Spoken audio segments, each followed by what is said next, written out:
And welcome to another rendition of Raining Ducks. Here we are, sweet Jerry Harris. I love that name. I know you love it too. I'm not sure I do, but Brandon Haynes on the other side here, and I forgot my uniform today. I mean, we're sporting LaMichael and we're sporting Mariota slash Dylan Gabriel. So way to go, you guys! Way to I'm just throw thinking the memo out there for me. it's blackout this week. It is blackout. You're and we're absolutely going to right. treat Ohio State like we treated USC Trojans back in 2007. Was it 7? The Fright Night, yeah, Fright that was an epic game. It was a coming out party for Chip Kelly and the Oregon Ducks. I think that started their run. I've never seen as much hoopla in the parking lot as I saw in that night. Everybody was dressed up. There was like Captain Morgan and his entourage running around, and barbecues everywhere. It was the funniest scene that you could ever. It was almost like an Animal House scene. I mean, because it was so chaotic, crazy. But all right, so sponsors, we appreciate them. Capital Nissan, right down there off the Parkway and Cherry Avenue. Also, Advantage Heating, Air, and Electrical, as well as Green Acres Landscape, GA at Home out there off of Highway 22. Appreciate their support. And also All Access Sports. Nisha Strau. I mean, she's out there. If you haven't seen her, she's all over the place for high school sports here in this town. She's going to all the game. Well, not all the games, but she picks a game. But she has all the information, all the games. She's a wealth of knowledge. So if you want to know anything about, go to allaccessports.com. Full access. My apologies. All access, full access. It seems all the same to me, but obviously it's not. Okay. It's not the first time I've been corrected, and it won't be the last. Sweet Jerry's always correcting me. I get corrected every time. Hey, I'm All cool right. with it. Okay, so let's last Friday night's game, Michigan State came into town, Autzen Stadium, and I really thought our defense played amazing. Michigan State, they got a couple of turnovers. Dylan Gabriel threw a couple of picks. Ill-advised passes, in my opinion, to the sideline right when they're ready to score. One was in the end zone. The other was on the 2-yard line. Well, both of those. I was right down my line of sight where he was throwing it at the time, and the guy was wide open. He just took too long to deliver it. He saw him, but it was gone by the time he finally pulled the trigger. And that was on both of them. I watched the first half this morning, and I was like, gosh, both those guys were open. Both of them were there. He just didn't pull the trigger soon enough. Well, on the first one, you're right. He was too late. But then if he would have not thrown it and just looked to his right a little bit, the guy in the middle was wide open. Yes. It was, you just missed it, Dylan. So hopefully Dylan's watching some film right now, and he's trying to figure out, okay, what do I need to do to make sure I get the ball out a little bit quicker? Because my guys, they are open, and I'm waiting too long. And also, that's how he gets sacked, too. He waits too long in the pocket. He doesn't move, and then it's all over. So he still has some work to do, and that really surprises me. His presence in the pocket is really not as good as I would have anticipated. Well, we've nitpicked him a little bit. His numbers are pretty good. This was probably his worst game, statistics-wise, but we dominated those guys throughout the game. There were guys running free all game long, but it seemed like he couldn't get off the first receiver, or maybe once he got to moving a little bit, he couldn't get off one guy or something. It was just I'm waiting for a clean game. Ohio State, maybe? I don't know. Yeah. We'll talk about that later. Pretty clean against the Beavers. I mean, he was 18 of 18 going into the second half or whatever, and he played well. We haven't seen a wow game, like wow, that was incredible. He's just been efficient, and I wonder if that's just what Oregon was expecting out of him, because of all the other offensive skill players that they have, is just don't turn the ball over. I was disappointed that we were actually trying to throw the ball to, so much, because Jordan James, holy smokes, 166 yards rushing. Yeah. He could not be stopped. He's found his stride. I mean, this guy, and the offensive line is obviously blocking a heck of a lot better than they did at the beginning of the season. For so sure. there were a lot of great things that we saw on Friday night, but unfortunately Dylan wasn't necessarily one of them, although his QB rating was just about at 80, and the guy that we're playing this weekend's right about the same versus Ohio State, Hamblin. Well, I was looking at our running game, and I was thinking, just run it. If it takes the 4 ball. times to get it in, just run it 4 times. And then they threw the pick. And then when we're going down on the other side, John's sitting next to me, and I'm like, let's just run. Did we learn our lesson? Let's just run it. And then they threw another pick, and I'm just like, oh my God. I was beside myself in there. I could not believe that I was would have loved to happening. have seen that, Oh, actually. jeez. Well, and he was pointing out, I think it was Ferguson that was middle open, right in the middle. He was pointing that out too, and he's like, "What's he doing?" We're just over there losing our minds. Oh my gosh. John did. He analyzes the game on every darn play. I kept hearing, oh, look at the way they moved this here and did this. It's man, and, and all this kind of stuff. But he goes, you know what? This is like, the varsity playing the JV here. I mean, he could see just, that much difference in it. And watching it on TV, have you guys watched the replay yet? No, I have not. So I'm watching the replay. Brock Heward's talking about how, hey, these are big, Power 5, Big Ten. This is a Big Ten defensive line. This will be. They didn't look that big to me. They looked bigger when I watched it on TV, and I'm like, okay, these guys were the real deal. But we seemed to dwarf them when I was just watching the players on the field. I was like, man, this is nice seeing the Ducks be the physical big guys, Yeah, and I think Derek Harmon was probably their best defensive lineman, and we ended up getting him this summer. So, and yet all those players transfer out and graduate, and I think they've got some injuries along that defensive line, and so it's kind of the same story as UCLA and first year coach, and Oregon State first year coach.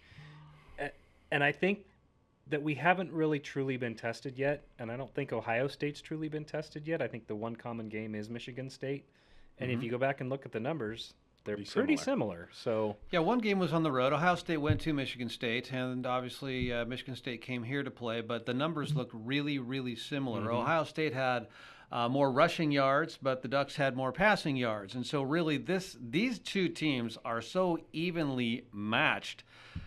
Number 1 or number 2 and number 3 now. So this is game day's coming to Autzen Stadium. It's going to be one of those just epic games. I hope. yeah, I hope because you can't afford to have any turnovers. Number 1, and hopefully Dylan can look at the film. Hopefully he can get his stuff going a little bit quicker. And he can get the ball out of his hands a lot faster. That's something that Bo Nix did so well last year. The ball was gone. He was able to read, the defenses so well. So why is Dylan struggling? That was another strange thing I saw in that. Brock Hughes was talking about what a quick release and quick decision maker he was, and I was thinking exact opposite in the game. We were so spoiled with Bo Nix. Bo Nix, that thing was fired, and he was so decisive. When Dylan plants his feet and is decisive, that ball slings and it really goes. But he just having there's just a tiny little bit of. Is there a confidence issue, you think? I don't think it's confidence. He's been around for 6 darn years I now. know, but it seems like after the UCLA pick that he hasn't had the confidence, and that was it. It was rough after that pick in that game. He just did not. It was gone, and so hopefully he can get that thing back. He has to get it back. The Ducks need him to get it back. Focusing on the real positive of this, again, Big Ten team, we dominated at the line of scrimmage on both sides of the ball. Jordan Birch ended up being Player of the Week in the Big Ten on the defensive side. But rewatching that, Harmon was a beast. He was. Caldwell. Oh, yeah. How do you say it? Jamari? Jamari. There we go. I knew it was something like that. It's like Jumanji. He's the one that saved the touchdown. That guy was a stud. I didn't notice that live when I watched it the first time. Birch had the sacks and was creating all kinds of havoc. I tell you what, Jamari. Jumanji. I don't know why his name, the way it's spelled, looks Jamari. I just can't get there. But anyway, Jamari. Dude, he was a beast. I really enjoyed watching that. And I've only seen the first half again, but wow, that guy is he's impressive. the one that punched the fumble out at the goal line. And he was shoving those guys around all over the place. And he was mostly in, a run defense type of a thing, but man, he was just pushing those guys all over the place. It was pretty cool to see. What's 6'2", 340 pounds? That's a big I don't know. They called him 390 on the TV, and I'm like, I don't think he's that big, but boy. He's a big boy. He is a big boy. Well, the Ducks are definitely going to have to stop the run on Saturday. There's no doubt about that, and I think they've got the defense to definitely do that. This game wasn't even it was a contest, kind of. With the fumble on like the yard line or whatever the heck that was. But other than that, Michigan State, they couldn't do a thing. They couldn't. And it was a goose egg for Michigan State for 3.5 quarters until it was garbage time, and then they score 10 just unanswered points just because we're trying to run out the clock and get the heck out. Well, and we had our 2s and 3s in there, and getting those guys some experience. Yeah, Finally, Dante Moore got some playing time, so that's always good to see, and he still looks good. Yes. Yeah. So I think the Ducks are. I think they're primed. We just got to have Dylan Gabriel's the X factor for us on Saturday. sure. It seems like. Did you see anything else? I mean, Ferguson had that long run, that long catch for 62 yards. I mean, he was just barreling down the field. Jordan James with the chunk plays, that 141-yard run, that was fun to watch him do it. And he did it inside and outside, John was, we talked about this quite a bit. So I was like, man, I hope he sticks around next year and stuff. And he's got tree trunks for legs. He's just a stud. And he was our goal line back in his freshman year. Yeah. He's a lot thicker now than he was back then. But we were talking about how maybe he's not shifty enough. He's kind of a straight ahead runner, but that dude's got some speed. He had so much speed that he couldn't turn the corner in some cases. Did you see and ran the out of bounds. replay in the rewatch on one of those 10-yard runs where he ran over When a he trucked defender? the guy? Yeah, he just Number put his 12, head down and just crushed right it. over him. Yeah, it's like, all right, well, I bet that hurts. The Ducks are coming into stride and in so many different facets of the game, in so many different positions. I mean, all these guys they're still trying to learn how to play with each other. I mean, in a good way, Right. on the field. So anyway, Well, I would there venture is to that. say that Ohio State's strength on offense is our strength on defense, and we've already seen probably the best back in the nation in Ashton You're right. Jonty. So Ohio State has 2 great backs. Mm-hmm. They got Quinshawn Judkins, who transferred in from Mississippi, and then they've got Travion Henderson, who's been there since he was a freshman, and they're both great running backs. And then they've got the great wide receivers in Jeremiah Smith and Emeka Egbuka. Oh, I hope I said that right. It's close enough. It Close doesn't enough. matter. I'd have butchered it way worse than that. You both got- Jamari. That's so funny. Right. So I think it's going to be a real good game. I think this was a great tune-up game for the defense, just to kind of get right and get everything gelled. And man, Jordan Birch, Yeah, he's a beast. that guy, he has really come into his own this year. 2.5 sacks on the day on Friday night, and I think he's up to 5 for the year. So I mean, keep it up, Jordan, because we're going to need you. It's going to be good. Okay, so the Reigning Ducks podcast is really just a rendition of our Duck Tailgater show, which happens down at Autzen Stadium and at different places around town for away games. And so it's just a lot of fun. We just enjoy this, and it's good that we can give you a video feed and a little bit earlier in the week. I kind of like that. That way we can hash, what we saw, what we see them needing to improve on, and just tell you should come down to the Tailgater show because Oregon Valley Farm, they've got these phenomenal beef patties that are they're like a third of a pound. That's what we're bringing, third of a pound, and it's brisket and beef mixed in together, and they are amazing. So we're going to have them. If you want to stop by, stop by. It's going to be a lot of fun. We're out in center field parking lot and just hooping it up. And hopefully we don't get run over by the folks that are next to us because I thought we were going to just become like roadkill, screaming in here after we were done with our show. My gosh, it got a little crazy. But anyhow, okay, we're going to get out to a quick break, actually, on the Reigning Ducks podcast. Jeff Morgan along with Jerry Harris and Brandon Haynes. Thanks for tuning in. And by the way, got to give a shout out to John Strow, Mid-Valley Media. He is producing this doggone thing, and we appreciate all the time and effort that John puts in. So we'll be back after this. Let me ask you a question. Do you have knee, hip, back, or shoulder pain? Do you hurt just going up and down stairs or getting in and out of your car? What if I told you there was a solution? One that requires no surgery and no downtime. I couldn't even run 10 steps, without having pain. Just feel results within days. Contact us today and find out if regenerative medicine is right for you. This could be the first step towards a new and pain-free you. Here we are back at the Reigning Ducks podcast. Hope you enjoyed that little show that you just watched for a few minutes. Maybe it's just a minute. I'm not sure. Because I didn't see it. It's being implanted. Hopefully it's one of our sponsors. Capital Nissan over there on the Parkway, Green Acres Landscape, and GA at Home, as well as Advantage Heating, Air, and Electrical. Appreciate their support. And Mid-Valley Media, John, just mentioned him. He's the master editor, so if you have any issues, give them a call. I don't think we do. I think it looks pretty solid, don't you guys? Yeah. Jerry Harris, sweet Jer, and Brandon, sweet Brandon. Oh, You're both no. sweet, man. You know, I was watching some of the coverage of the hurricane relief in North Carolina and stuff, and there was one of the announcers that I was listening to on local radio that was talking about, supporting local radio and supporting the businesses that support local radio, because when disasters happen like that, that is the most important thing, to have those people out there getting the information to the people that need it the most, so they know what to do, know where to go and stuff. So support those folks that they're putting this on for. Yeah, so obviously Raining Ducks is part of KYKN. It's the same entity, which obviously we're an AM station. So when things go bad, this is where you turn, because we're the community. That's what we do. Along with this is just fun, exciting. We love to just be fans here, and that's what makes this so much fun, as well as down at our Tailgater show. So. Well, you're not going to get Salem Kaiser local news out of Portland. No, you're So- just going to get Portland. They very rarely cover anything, maybe for 2 seconds. Down here, what happens when somebody dies, or there's a massive wreck on I-5. Yeah. So anyhow, okay, so our matchup, the one that's been on the calendar for a long time, Ohio State coming into Austin Stadium, taking on the Ducks, and Ducks number 3 in the country, Ohio State number 2.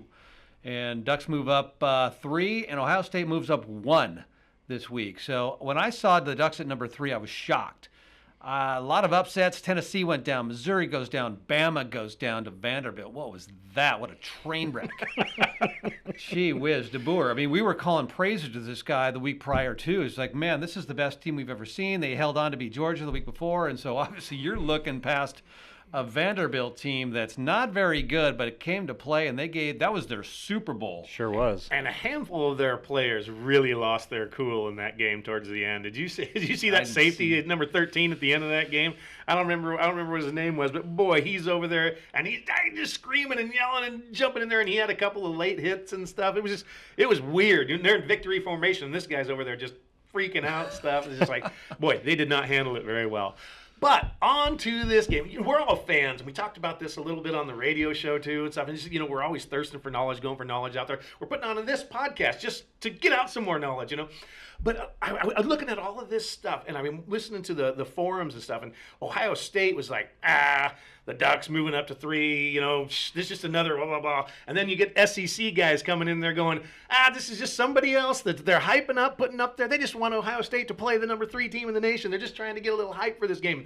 On and on and on. And one of his big points was, once they get in the playoffs, they never go anywhere. SEC teams do it all. And so I responded to him, what, like Washington last year and exactly. Michigan going to the final? Where was the SEC in that guy? He didn't respond back to me. Oops. But that's what's fun about college football, constantly talking about that. If we all knew the answers, it wouldn't be very much fun. We'd probably just go down there and drink and watch the game and get out of there. But Exactly. since we can, have all this hassle and tussle about who's better stuff, and just got me to looking more and more at the stats from the game. The stats don't tell the whole story and stuff. And we're talking about how much bigger our offensive and defensive lines look than years past. And watching Ohio State against Iowa, just how big those guys were too, and they had a guy that looked like a carbon copy of Jordan Birch. I'm like, God, that guy's about 6'5", and he's just thick and he's fast, and I'm like, they're littered with 5-star guys all over their lines too. And then when you look at the stats against a common opponent, Michigan State, they're practically identical. Both teams getting about 450 yards of offense. Both teams giving up about 220 yards on defense and stuff. And then the same thing with Iowa. They had all this stuff, and then it comes down to turnovers and those self-inflicted wounds. Iowa had 3 turnovers. That game wasn't going to make a whole lot of difference, with those 3 turnovers or not. But it sure did help Ohio State, put that thing away. Well, 28 unanswered points. Yeah.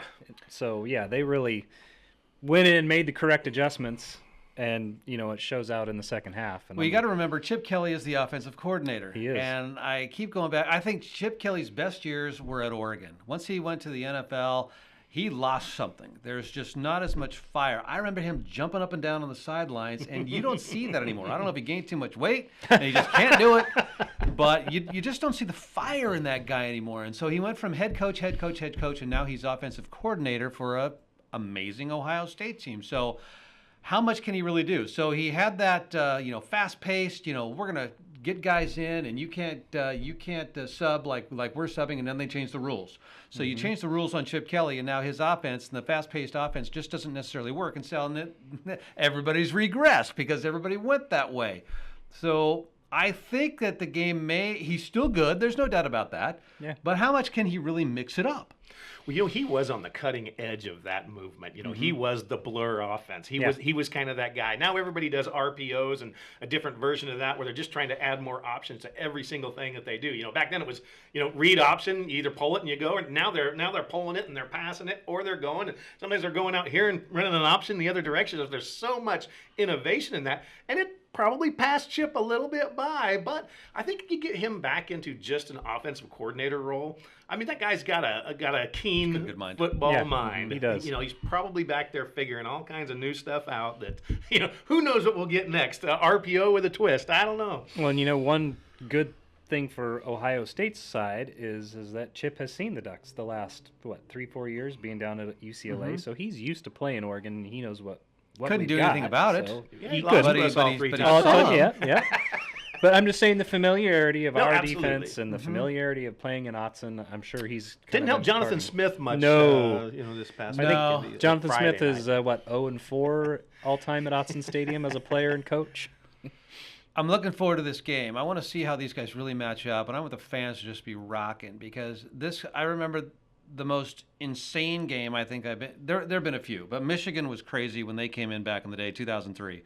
When Michigan State came here, when Mariota was quarterback, I think that was 2014, 13 or 14. The place was going nuts. SC, Fright Night, same thing. The place was going ballistic, and there was, I think, Harper caught an interception at the end of the game and sealed that thing. But there's been so many epic games with high-ranked opponents coming into Autzen Stadium to take on the Ducks, and the Ducks have prevailed. So I really think that the Ducks are going to prevail at this one just based on Autzen Stadium rocking. Defense is going to be, up. We just need Dylan Gabriel to get the ball out of his hand a little bit quicker, get his reads done. Don't focus on one guy, because when you focus on one guy, that's when they're reading your eyeballs. Yeah. They can see everything that you're doing. And so you go one guy, it's over. It's picked, and he's lucky nothing went to the house. Both teams circled this game when that schedule was released. Yeah. And I guarantee you, and they never say it. They always say the next team, 1 week at a time and stuff. I guarantee you there was stuff that they've been running since this schedule was announced that is specifically geared towards this particular game. Whether it be, they may run it in all their games, but they design plays specifically for this team based off of what kind of defense they run. So I am really hoping that this is our first true clean game that we go out and may the best team win. I don't want it to be by mistakes. That's just such a killer. Yeah. I want to see two teams clash, play good games, not have one team or the other give it away, unless it's Ohio State. If they want to, I'm okay with that. But I'd rather see a really good, clean game where everybody looks at us and goes, whoa. Now that's what football is all about. And I'm hoping that this is the week that, the past 5 games, everybody's been like, oh, the offense is so boring, and what's going on with Will Stein's offense? Because last year, we had 5 40-point games by this point in the season, and we've had 1 this year. So, and everybody says, oh, enough. I keep predicting we're scoring 50. Enough with the bubble screens. Enough with the nope. RPOs. And I'm hoping this is the week that Will Stein opens that playbook and all the stuff that he's been saving up, we see it. I think he's probably taken a lot of these plays and he's going to tweak them a little bit. So you're seeing this look, and they're going to be looking for what they've seen, and then all of a sudden, maybe you got a bubble screen out here, and then all of a sudden he just takes off. You fake the throw, and boom, he's gone down the sideline, and then there you go. So there's just different twists and turns, for each play to set up something else. And so I'm looking for that. I am too.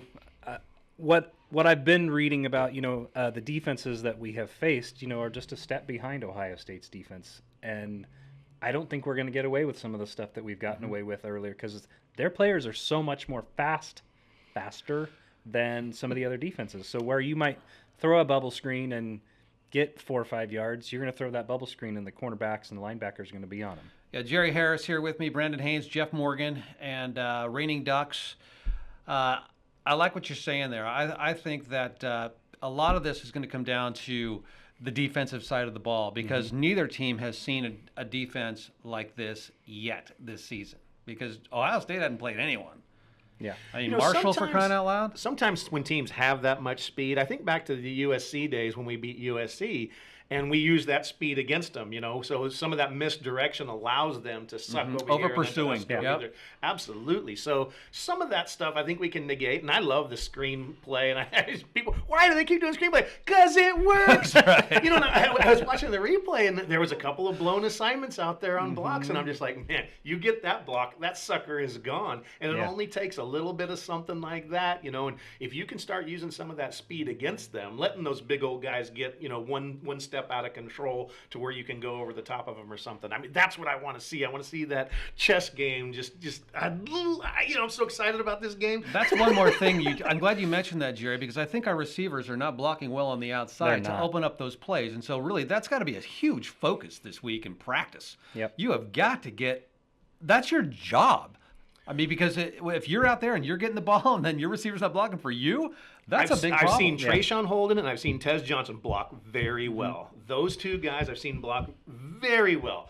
Some of the others I haven't. And Evan Stewart, I keep waiting for him to pop. If you're not going to pop, block well. No he doubt. was one of the guys that missed the block on the screen pass. He's like, come on, man. He had a pretty good catch this past week against Michigan State. Oh, I think he's coming along, and I think he played pretty well against UCLA as well. I think it's partly of what our quarterback is seeing, and Tez Johnson is made out of rubber, and that guy is open all of the time. That guy just finds the area. He's just got an innate ability to find that open space, no matter where he's at. And it's nobody's questioning Evan Stewart's talent catching and running the ball. correct.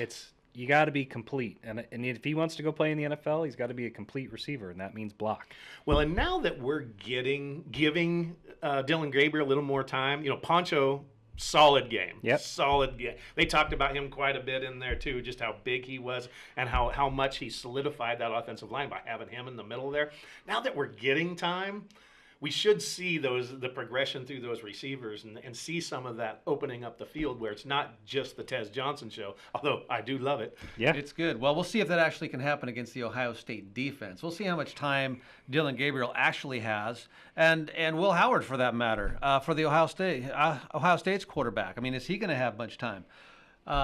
It's coming down to defense and turnovers. It always does. Who's going to make the big play? And I like, Brandon, you said John Tay from Boise State. Yep. That guy, I think, he is the best running back, I believe, and it's in my opinion, in the country. I've never seen a guy that can just run through people and keep on over going. 1,000 yards through 5 games. That's unreal. insane. So, all right, well, shoot, we're going to have to wrap this thing up. It goes by fast. Raining Ducks, everybody. I want to thank our sponsors again, Capital Nissan, Advantage Heating, Air and Electrical, Green Acres Landscape, and Green Acres at Home. By the way, if you need a tree, if you need Christmas lights, it's coming up soon. Green Acres can do that for you.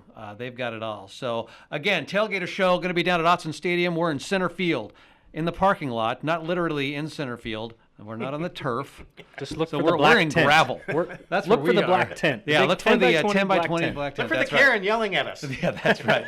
Oh my gosh, she's probably gonna watch now. I don't even know. All right, we got to go. Thanks for watching, Go everybody. Ducks. We'll see you Saturday, hopefully.